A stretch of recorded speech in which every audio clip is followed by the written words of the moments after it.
समस्त को आउ एक वीडियो आउ एक संदेश रे आपण मानक स्वागत जनाए। आसंतु आज मध्य आउ एक प्रसंग नहीं अल्प समय आमने आलोचना करिबा। प्रिय बापा माँ भाई भौणी माने आजिर समय रे आमने मंडली विजय यात्रा पालन करूछि।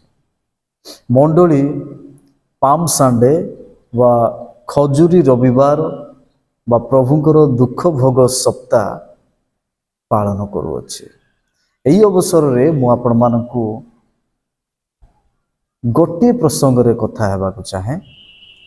जेतेबेले प्रभु जीशु ख्रीष्ट जेरूसालेम को यात्रा करूछंती, गध उपरे बसिचंती आ लोक माने अपना अपना लुगा वस्त्र सब बिछाई अछंती, नुआ डाल बिछाई अछंती एवं यात्रा करुछंती। सही समय रे आमने ई वस्त्र को लक्ष्य करू।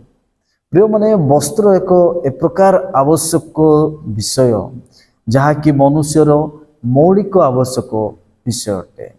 वस्त्र आमान को आवश्यक रही थाए। खाइबा, पिंधिबा, रहिबा ए समस्त मौलिक आवश्यकता मनुष्यर।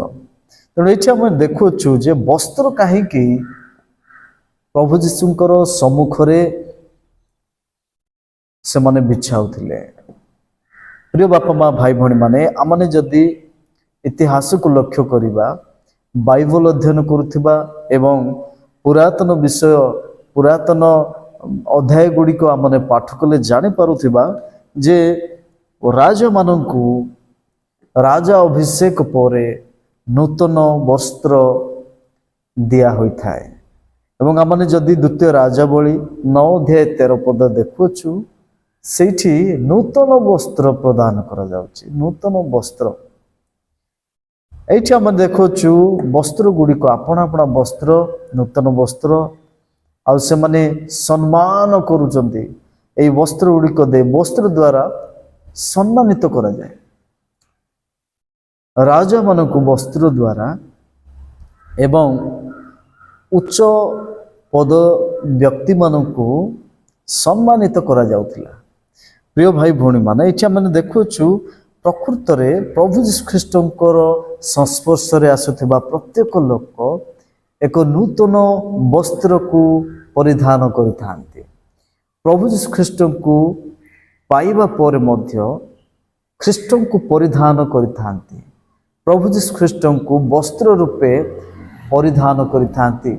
जड़े ख्रीष्ट विश्वासी जेबे ठारू प्रभु जीशु ख्रीष्ट को विश्वास करिथांती, जेबे ठारू अपनार उद्धारकर्ता प्रभु जीशु ख्रीष्ट को ग्रहण करिथांती, जेबे ठारू प्रभु को निज हृदय रे स्थान दैथांती, मनुष्य सेई दिन ठारू ख्रीष्ट को परिधान करिथांती।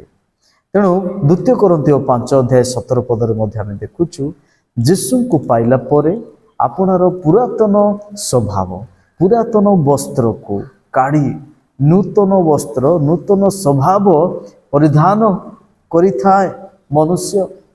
प्रिय बापा माँ भाई भौणी माने परित्राण रूप वस्त्र आमान को आवश्यक रही अछि।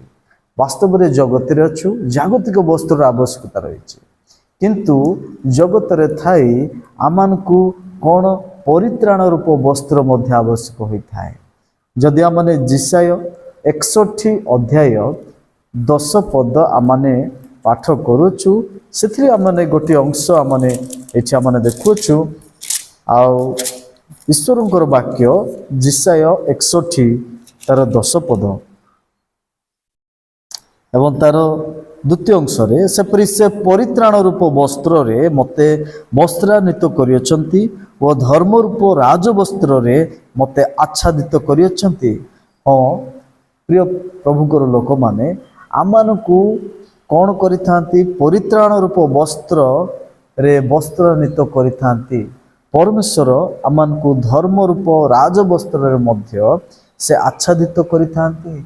जेबे आमाने प्रभु को निकटवर्ती हेउछु, जेबे आमाने प्रभु को विश्वास करूछु, तेणु वस्त्र उपरे परमेश्वर गुरुत्व देई थांती। प्रथम मनुष्य ଯେତେବେଳେ ପାପ କଲେ, ସେମାନେ ଅବାଧ୍ୟ ହେଲେ, ପରମେଶ୍ୱରଙ୍କର ବିରୁଦ୍ଧରେ ସେମାନେ କାର୍ଯ୍ୟ କଲେ, ଅବାଧ୍ୟତା ହିଁ ତାଙ୍କର ପାପ। ଏହା କରିବା ଦ୍ୱାରା ସେମାନେ ନିଜକୁ ଦେଖିପାରିଲେ, ସେମାନେ ଯେ ଉଲଗ୍ନ ଥିଲେ ଜାଣିପାରିଲେ, ସେମାନେ ପରମେଶ୍ୱରଙ୍କ ଠାରୁ ବିମୁଖ ହେଲେ। କିନ୍ତୁ ପରମେଶ୍ୱର ପ୍ରେମମୟ, ନ୍ୟାୟବାନ,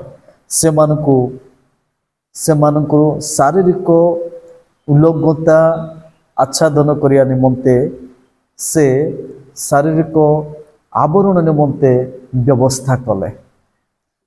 କିନ୍ତୁ ନୂତନ ନିୟମ ମଣ୍ଡଳୀକୁ ଗୋଟିଏ ଶିକ୍ଷା ଯେ ପ୍ରଭୁ ଯୀଶୁ ଖ୍ରୀଷ୍ଟଙ୍କୁ ବିଶ୍ୱାସ କଲା ପରେ, ପ୍ରଭୁ ଯୀଶୁଙ୍କୁ ପାଇଲା ପରେ ଜଣେ ବ୍ୟକ୍ତି ପରିତ୍ରାଣ ରୂପ ବସ୍ତ୍ରରେ ବସ୍ତ୍ରାନ୍ୱିତ ହୋଇଥାଏ। ଆମମାନେ ଯଦି ବାଇବଲର ମାର୍କ ଲିଖିତ ସୁସମାଚାର 5 ଅଧ୍ୟାୟ 15 ପଦ ଦେଖୁ, ସେଇଠି ଜଣେ ବ୍ୟକ୍ତି ଯାହାକୁ ସମାଜରୁ ପ୍ରତାରିତ କରାଯାଇଥିଲା, ବାଛନ୍ଦ କରାଯାଇଥିଲା, କାରଣ ସେ ଦୁଷ୍ଟାତ୍ମାରେ ଆକ୍ରାନ୍ତ ବ୍ୟକ୍ତି ଥିଲା। ତେଣୁ ସମାଜର ଦୂର ସ୍ଥାନ, ଆଉ ସେ ପର୍ବତ କଡ଼ ସମାଜର ଦୂରରେ, ଯେଉଁଠାରେ ଶ୍ମଶାନ ସ୍ଥାନ, ସେହି ସ୍ଥାନ ଗୁଡ଼ିକରେ ସେ ରହୁଥିଲା। କହିବାକୁ ଚାହେଁ, ସେଇ ବ୍ୟକ୍ତିଙ୍କୁ ଏକ ନୁହେଁ ଦୁଇ ନୁହେଁ ବାହିନୀ ଭୂତ ଲାଗିଥିଲା, ତାଙ୍କର ପରିଚୟ ନଷ୍ଟ କରିଥିଲା, ତାଙ୍କର ପାରିବାରିକ ସମ୍ପର୍କ ଆଉ ବିଚ୍ଛିନ୍ନ ହୋଇଥିଲା, ତାଙ୍କର ସାମାଜିକ ସମ୍ପର୍କ ବିଚ୍ଛିନ୍ନ ହୋଇଥିଲା। ସେ ସମ୍ପୂର୍ଣ୍ଣ ସମାଜରୁ ସମାଜଚ୍ୟୁତ କରାଯାଇଥିଲା। କୌଣସି ଶୃଙ୍ଖଳା, କୌଣସି ବନ୍ଧନ ତାକୁ ରଖିପାରୁନଥିଲା। ପ୍ରିୟମାନେ, ମୁଁ କହିବା ପାଇଁ ଚାହେଁ, ପୁନର୍ବାର ତାଙ୍କୁ ସାମାଜିକ ପରିଚୟ, ପାରିବାରିକ ଦାୟିତ୍ୱ ଏବଂ ପରମେଶ୍ୱରଙ୍କ ଦ୍ୱାରା କୃତ କାର୍ଯ୍ୟର ଜୀବନର ପରିବର୍ତ୍ତନର ସାକ୍ଷ୍ୟ ଦେବା ପାଇଁ ପ୍ରଭୁ ଯେଉଁ କାର୍ଯ୍ୟ କଲେ ତାହା ଚିରସ୍ମରଣୀୟ। ସେହି କାର୍ଯ୍ୟକୁ ମୁଁ କହିବା ପାଇଁ ଚାହେଁ, ପ୍ରଭୁ ଯୀଶୁ ଖ୍ରୀଷ୍ଟ ସେ ଜଣେ ବ୍ୟକ୍ତିଙ୍କ ପାଇଁ ହ୍ରଦର ଆରପାରିକୁ ସେ ଗଲେ ଏବଂ ସେ ସେହି ଦୁଷ୍ଟାତ୍ମା ଆକ୍ରାନ୍ତ ବ୍ୟକ୍ତିଙ୍କୁ ଉଦ୍ଧାର କଲେ ଏବଂ ସେ ଏକ ନୂତନ ଜୀବନ ଦେଲେ।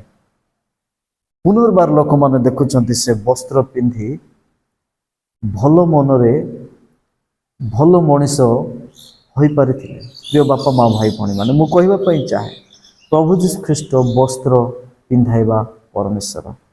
ବସ୍ତ୍ର ଉପରେ ଆମମାନଙ୍କୁ ଅତି ଗୁରୁତ୍ୱ ଦେବା ଆବଶ୍ୟକ।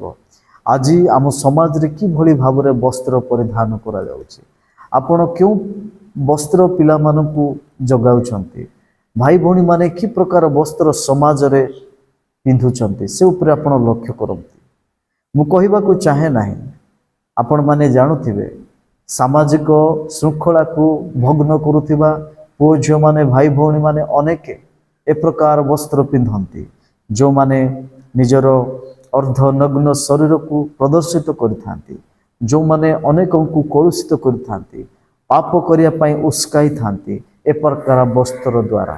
କିନ୍ତୁ ପରମେଶ୍ୱର ବସ୍ତ୍ର ପିନ୍ଧାଇ ସେ କ'ଣ କରନ୍ତି ନା ମଣିଷକୁ ଆଉ ଥରେ ପରିଚୟ ଦେଇଥାନ୍ତି। ଏହି ସ୍ଥାନରେ ଯୀଶୁଙ୍କ ସମ୍ମୁଖରେ ଦେଖୁଛୁ ବସ୍ତ୍ର ବିଛାଉଛନ୍ତି। ବସ୍ତ୍ରର ମୂଲ୍ୟ ରହିଅଛି, ବସ୍ତ୍ରର ବିଶେଷତା ରହିଅଛି। ପ୍ରିୟମାନେ, ବସ୍ତ୍ର ଦ୍ୱାରା ରାଜାଙ୍କୁ ସମ୍ମାନିତ କରାଯାଏ। ବସ୍ତ୍ର ଦ୍ୱାରା ଆମମାନେ କ'ଣ ନା ନିଜର ପରିଚୟକୁ ଆମମାନେ ଦେଇଥାଉ। ବସ୍ତ୍ର ଦ୍ୱାରା ଆମମାନଙ୍କର ସାମାଜିକ ପରିଚୟ ଆମମାନେ ଗଠନ କରିଥାଉ। ପ୍ରିୟମାନେ, ବିଶେଷ କରି ପ୍ରଭୁ ଯୀଶୁଙ୍କୁ ପାଇଲା ପରେ ଆମମାନଙ୍କର ଚରିତ୍ର, ଆମମାନଙ୍କର ବସ୍ତ୍ର ପରିବର୍ତ୍ତିତ ହୋଇଥାଏ। ଆଜି ଆମମାନେ ଏହି ପରିତ୍ରାଣ ରୂପ ବସ୍ତ୍ର ଯାହାକି ପ୍ରଭୁ ଯୀଶୁଙ୍କୁ ବିଶ୍ୱାସ କରିବା ଦ୍ୱାରା ଆମେ ପାଇଥାଉ। ତେଣୁ ବସ୍ତ୍ରକୁ ଗୁରୁତ୍ୱ ଦେଇ ବସ୍ତ୍ର ଆମକୁ କ'ଣ କୁହେ এই ପ୍ରସଙ୍ଗରେ ଆପଣମାନଙ୍କୁ ଅଳ୍ପ ସମୟ ଈଶ୍ୱରଙ୍କର ବାକ୍ୟ ମୁଁ ରଖିଲି। ତେଣୁ ପ୍ରଭୁ ଅନୁଗ୍ରହ କରନ୍ତୁ, ଦୟା କରନ୍ତୁ, ଆପଣଙ୍କର ପରିବାରରେ ଆପଣ ବସ୍ତ୍ର ପ୍ରତି ଗୁରୁତ୍ୱ ଦିଅନ୍ତୁ। ଆପଣଙ୍କର ସମାଜରେ ଆପଣ ଶୃଙ୍ଖଳା ରକ୍ଷା କରନ୍ତୁ। କଳୁଷିତତା ଦୂରୀକୃତ ହେଉ। ବସ୍ତ୍ର ଦ୍ୱାରା ଆମମାନେ ପ୍ରଭୁଙ୍କୁ ନିକଟବର୍ତ୍ତୀ ହୋଇଥାଉ। ଆମମାନଙ୍କର ବସ୍ତ୍ର ଆମମାନଙ୍କର ପରିଚୟ। ପ୍ରଭୁ ସେହି ଲୋକମାନଙ୍କୁ ଏକ ଶୁକ୍ଳ ବର୍ଣ୍ଣ ବସ୍ତ୍ର ପରିଧାନ କରାନ୍ତି, ଯେଉଁମାନେ ନିଜର ପାପକୁ ପ୍ରଭୁ ଯୀଶୁଖ୍ରୀଷ୍ଟଙ୍କର ରକ୍ତରେ ଧୌତ କରିଛନ୍ତି, ଯେଉଁମାନେ ପ୍ରଭୁଙ୍କର ସନ୍ତାନ ସନ୍ତତି ହୋଇଛନ୍ତି, ସେମାନଙ୍କର ବସ୍ତ୍ର ଦ୍ୱାରା ଅନେକ ଲୋକ ସମାଜ ଜାଣିଥାଏ। ତେଣୁ ବସ୍ତ୍ର ଅତି ଗୁରୁତ୍ୱପୂର୍ଣ୍ଣ। ପରିତ୍ରାଣ ରୂପ ବସ୍ତ୍ର ପ୍ରଭୁ ଆମମାନଙ୍କୁ ପରିଧାନ କରାଇଥାନ୍ତି। ଆମମାନେ ଖ୍ରୀଷ୍ଟଙ୍କୁ ପରିଧାନ କରୁ। ଯଦି ଆମମାନେ ଖ୍ରୀଷ୍ଟଙ୍କୁ ପରିଧାନ କରିଅଛୁ, ଆମେ ଜାଗତିକ ବସ୍ତ୍ର ଉପରେ ଆମମାନଙ୍କର କୌଣସି ବାଧା ନାହିଁ। ଯେହେତୁ ଆମମାନେ ଖ୍ରୀଷ୍ଟଙ୍କୁ ପରିଧାନ କରିଅଛୁ, ଜଗତର ବସ୍ତ୍ର ଆମମାନଙ୍କୁ କେବଳ ଆମମାନଙ୍କର ଶରୀରର ଆବରଣ ପାଇଁ ହୋଇଥାଏ। ଆମମାନଙ୍କର ପରିତ୍ରାଣ ରୂପ ବସ୍ତ୍ର ପ୍ରଭୁ ଆମମାନଙ୍କୁ ପରିଧାନ କରିଥାନ୍ତି। ତେଣୁ ପ୍ରଭୁ ଆମମାନଙ୍କୁ ଅନୁଗ୍ରହ କରନ୍ତୁ, ଦୟା କରନ୍ତୁ। ଆମେ ବସ୍ତ୍ରରୁ ସଦାବେଳେ ନିଜକୁ ସଂଯମ ରକ୍ଷା କରୁ। ଆସନ୍ତୁ ପଦେ ପ୍ରାର୍ଥନା କରିବା। ପ୍ରିୟ ପ୍ରଭୁ, ଦୟାମୟ କରୁଣାମୟ ତୁମେ, ଆମେ ଧନ୍ୟବାଦ ଦେଉଛୁ ଆଜିର ଏହି ସମୟ ପାଇଁ। ବସ୍ତ୍ର ଉପରେ ଦୃଷ୍ଟି ରଖି ଆମମାନଙ୍କୁ ଶିକ୍ଷା ଦେଇଥିବା ହେତୁ ଆମେ ଧନ୍ୟବାଦ ଦେଉଛୁ। ଆଜିର ଏହି ଭିଡ଼ିଓ ଦେଖୁଥିବା ପ୍ରତ୍ୟେକ ଭାଇ ଭଉଣୀମାନଙ୍କ ଉପରେ ତୁମରି ଅନୁଗ୍ରହ, ତୁମରି ଆଶୀଷ ଆସୁ। ଯେପରି ପ୍ରଭୁ ଆମେ ସାମାଜିକ ମଙ୍ଗଳ କାର୍ଯ୍ୟ ପାଇଁ, ସମାଜର ଶୃଙ୍ଖଳା ରକ୍ଷା କରିବା ପାଇଁ ଆମେ ଆଗକୁ ବଢ଼ିବୁ। ପୁଣି ପ୍ରଭୁ ବସ୍ତ୍ରକୁ ଗୁରୁତ୍ୱ ଦେଇ ପ୍ରଭୁ ନିଜକୁ ନମ୍ର କରିପାରିବୁ, ସଂଯମ କରିପାରିବୁ। ଏଥିପାଇଁ ଦୟା କର। ପ୍ରାର୍ଥନା ଯୀଶୁଙ୍କ ନାମରେ ମାଗୁଅଛୁ, ଆମେନ୍। ସମସ୍ତଙ୍କୁ ଧନ୍ୟବାଦ। ପ୍ରଭୁ ଆପଣମାନଙ୍କୁ ଆଶୀର୍ବାଦ କରନ୍ତୁ, ଆମେନ୍।